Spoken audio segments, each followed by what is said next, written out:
السلام علیکم، زه یم شاه جان مینه. تاسو ګورئ کی آف سکسس. آیا غواړئ د خپل انځور بیکګراوند ډېر زر چینج کړئ، هغه هم ډېر په اسانتي طریقې سره؟ نو دا ویډیو تر اخره وګورئ او زموږ چینل سبسکرایبول مه هېروئ. نو راځئ چې ورځو.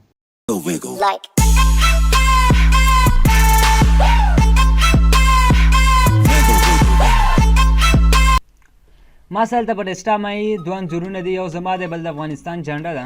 نو ما اول افغانستان جنډه ونیولی، د ځینه مې بوتله فوټوشاپ کې مې بېرته پرېښود، اوکې مې کړم، نیمایز مې کړ، بیا فوټوشاپ رانه خپل انځورله او د ځینه مې واغسته او فوټوشاپ ته مې ویوړلو او دلته مې بیا پرېښود. دلته مې دا هم مکمل که تاسو سوچ وکړئ، دلته ما سره دوه لیرز دي، یو لیرز ما زما انځور دی او بل لیرز باندې افغانستان جنډه ده او دې دواړو کم ایکنز دي دا لږ چینج دي او دا چینج وجه دا ده چې دا ما نور کم ایډیټینګ دې ته نه پرېږدي. نو زه تاسو ته هغې نه مخکې وښیم چې دا ولې ما نه پرېږدي.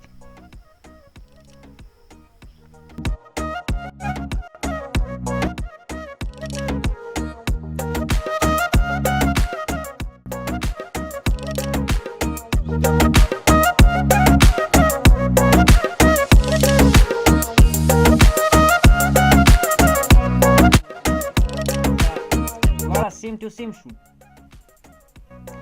نو اوس زه رالمه سوري کنټرول ډي مې کړه، ډس سلیکټ شو، دا کویک سلیکشن ټول رالم او دا مې سلیکټ کړه. ما سره ول نه سلیکټ کوم، تاسو پوه کولو لپاره مې دوباره سلیکټ کوم.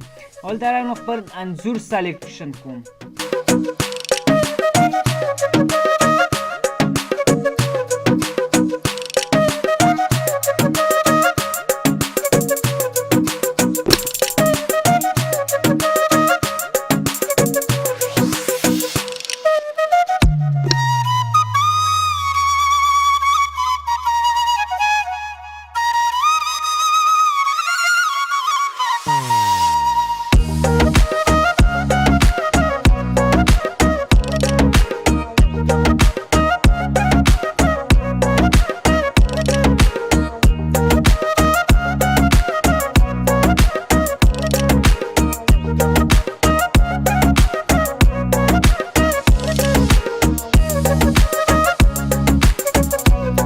رائټ کلیک مې وکړ او دلته رالم سلیکټ انورس ته، سمپلی دې مې کلیک وکړ او بیا مې ډیلیټ بټن مې پریس کړ. ما سره انځور بیکګراوند چینج شو. نو وګورئ ما سره چې کوم زما انځور و هغه مکمل چینج شو. دا و زموږ د بیکګراوند چینج کولو باره کې ویډیو.